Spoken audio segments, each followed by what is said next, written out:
comic books or I'll kill you. I don't care if the Hulk could defeat the Man of Steel.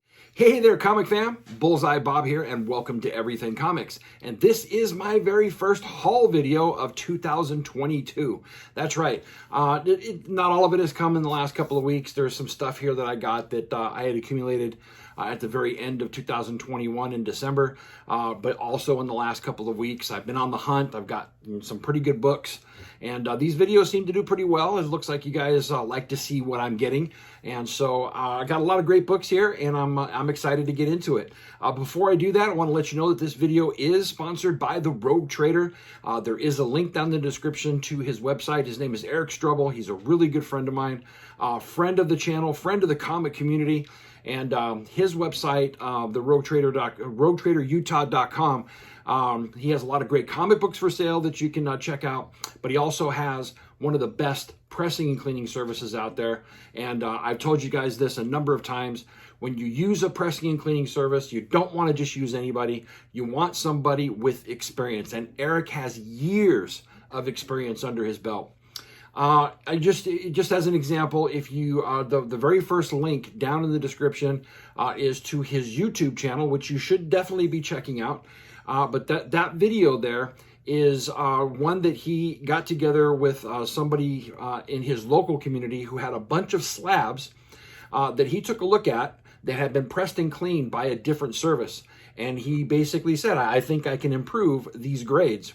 And so they did a little experiment. I think there was like 10 to 12 books. They re-cracked them.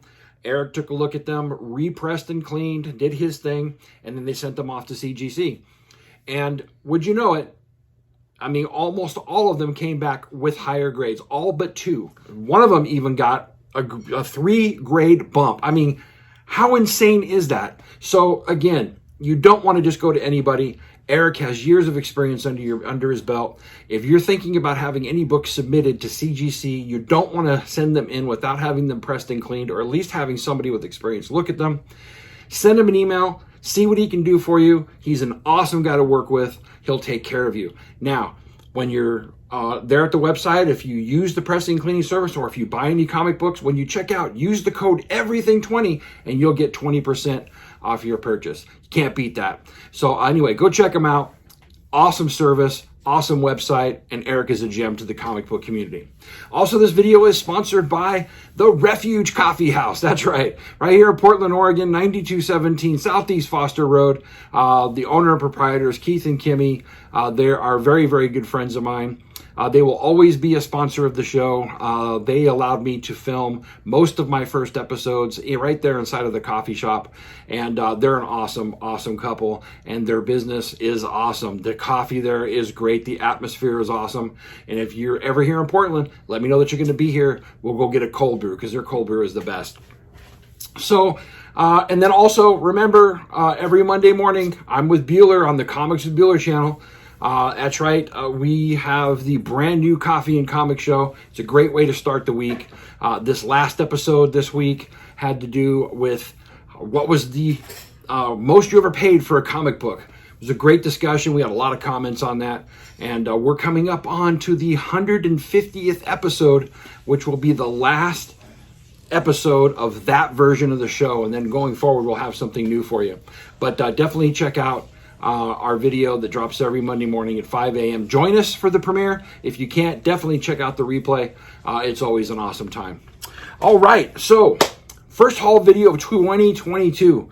Like I said, I got a lot of great books here, and we're just going to go ahead and get right into it. Some of these I got from the LCSs around here. We're very fortunate here in Portland. We have upwards of 7 different comic shops right, kind of close together. And so we have a lot of different things to choose from. Every one of those comic shops is so much different than the other one. So we have this variety that's just incredible. And then I got some stuff from online. And so yeah, let's just go ahead and get right into it. So the first is I got the whole set of the Stan Lee Meets series. And here we go with Stan Lee Meets Doctor Strange. Pretty cool. I know on the brand new Coffee and Comic Show, Bueller was making fun of Stan Lee Meets. It was just too funny. Anyway, here's him meeting the Silver Surfer. Pretty cool. And I don't know who did the artwork on these. I still have to. I haven't actually read them yet. So, but here's Stan Lee meets the Thing. Pretty cool. These were all one-shots. And then we have Stan Lee meets Spider-Man. Of course, that's that AF-15 homage there. And then last but not least, we have Stan Lee meets Doctor Doom, which is my favorite of the series. All right, so we'll go ahead and get these down from here. And whoops, let me see, there we go. And just moving right along. These ones I have been wanting to get into the collection for quite a while. Just could never find them for a reasonable price. Finally did. Very happy to have these. And of course, you'll recognize this. This is the Books of Doom. This is a series that's written by Ed Brubaker. It details the early part of Victor Von Doom's life, gets into the relationship with his mother, gets into the relationship with his father, how he took over Latveria, and how he became the villain that we know that he is today, all of his motivations. Ed Brubaker is one of my favorite writers in any comics, whether he was at Marvel, whether he does the independent stuff. I love Ed Brubaker's writing. I'd probably say that since I've come back to comics, he's probably been my favorite writer of everything that I've read. So pretty cool. But here's issue number 2. Very cool. This is an awesome story. I have the trade paperback for this also. I think the first time I read it was digitally. There we go. And then we have issue. Gosh, I need my eyes. We have issue number 4. And then we have issue number 5. And then rounding out the series, we have issue number 6. Very cool. So let me go ahead and take these down for you. And then this one I already had, but I saw it and I had to pick it up again. It's a perfect copy. But you guys know how much I love Shannon Mayer's work. And this is a copy of Niobe, number 1, the Virgin cover. Look at that. Shannon Mayer's artwork is amazing. I know he does mostly ladies on his covers. Nothing wrong with that. I really love to see his process and how he goes about what he does. I know part of it is digital. Maybe all of it's digital. I don't know. But it sure is beautiful work. I have so many of his pieces slabbed and CGC slabs signed by him. I got a number of others that I have to get signed by him. But I am a huge fan of Shannon Mayer, and I will definitely continue to pick up his artwork going forward. But there you go, Niobe number 1. And then starting off with some great Silver Age action, we got, let's see, let me keep my eyes on. We got The Flash, number 170. And you guys know how much I love The Flash. He's probably my favorite DC character. Well, besides Batman. I mean, I love Batman, but after Batman, it's definitely The Flash. I love Flash's Rogue Gallery.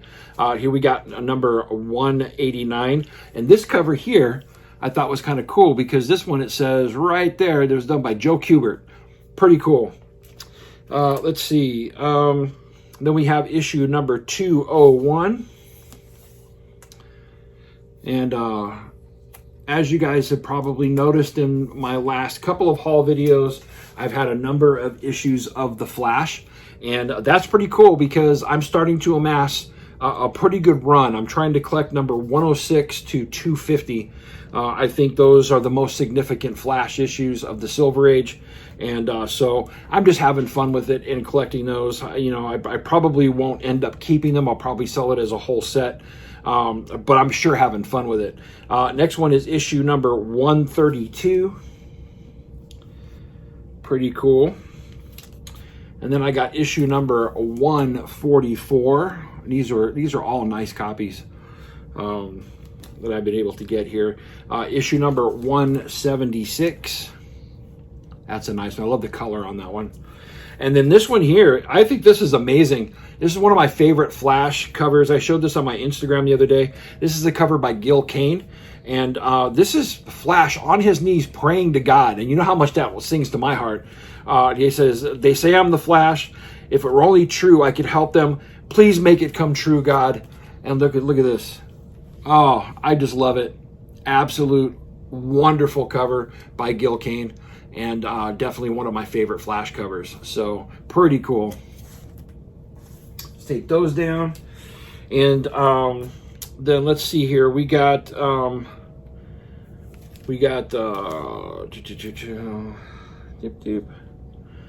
this is Strange Tales number 168. I think I may have this one already, but I couldn't pass up the price, so I got it. Here's another Strange Tales number 148.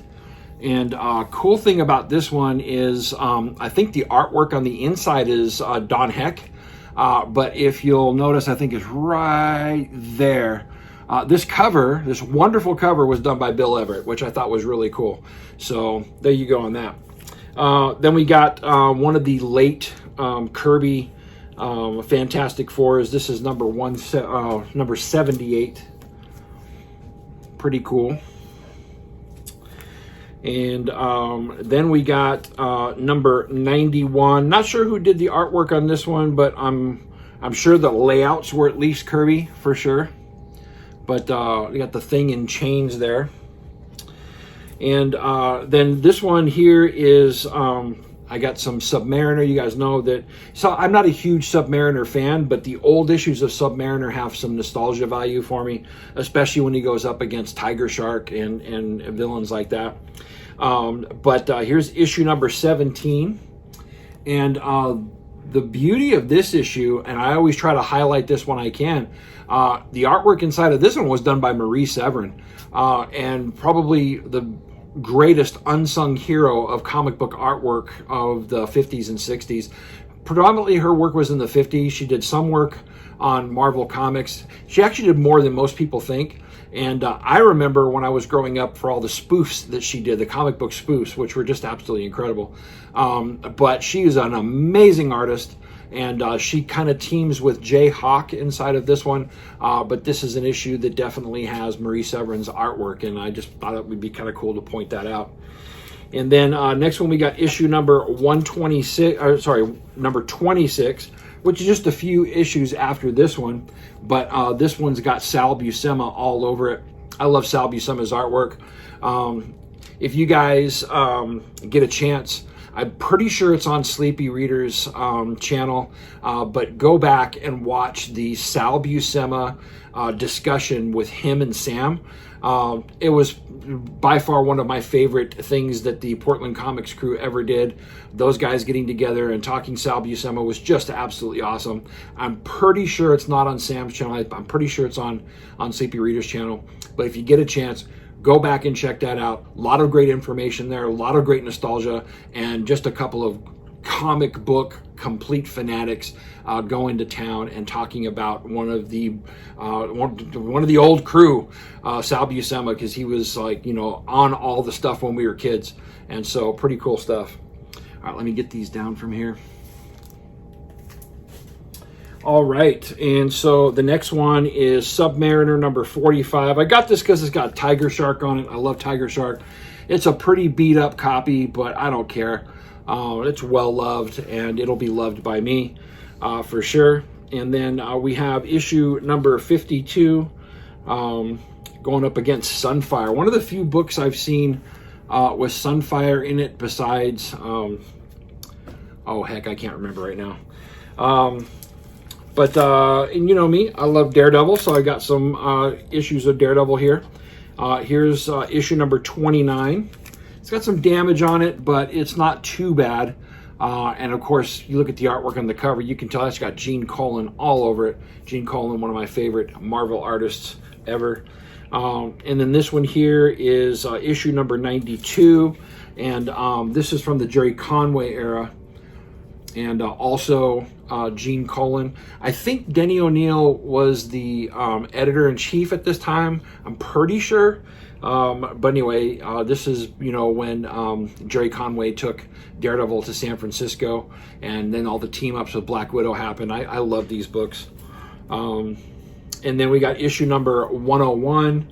And this is just a few issues later, and not done by Gene Colan. This one actually has scripts by Steve Gerber inside of it, which I thought was pretty cool.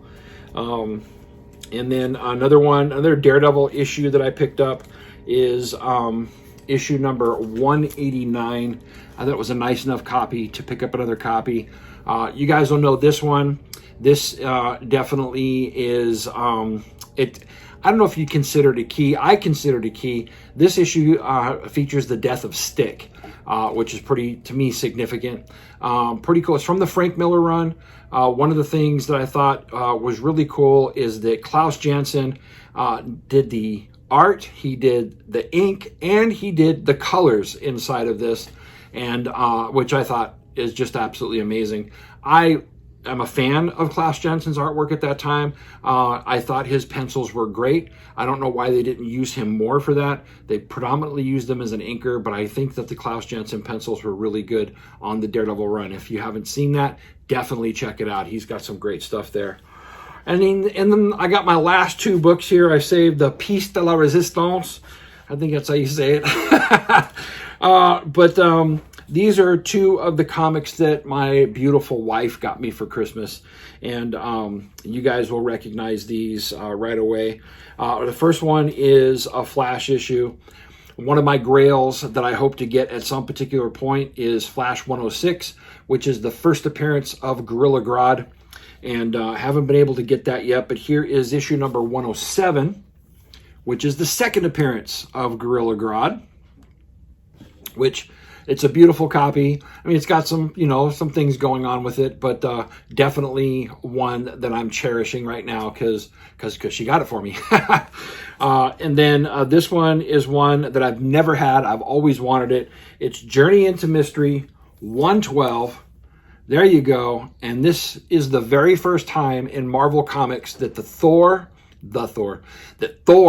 and the Hulk went up against each other. This is the first time that they fought. It was epic, and happened right here in Journey into Mystery. And I am just so happy to have this book. I love those books where you get the first battles that were epic, like the first time Hulk and Thane went up against each other, or the when Superman and Flash race against each other. I love collecting those books because those are the epic discussions that we had when we were kids, like who would beat who, and this is one of those that was always a discussion, who could beat who, Thor and Hulk, and they went up against each other many times. And so this is the first time I've ever had this one in my collection, and I'm very happy to have it. So there you have it. There's my first haul video of 2022. I hope you enjoyed it. You guys, if you like the content that I'm putting out, do me a favor, hit that like button. If you're not subscribed to the channel, hit subscribe. But other than that, hope you're collecting comics. Hope you're having fun with it. Remember to support your local comic shop, folks. And Excelsior. We will see you later. Bye. Comic books or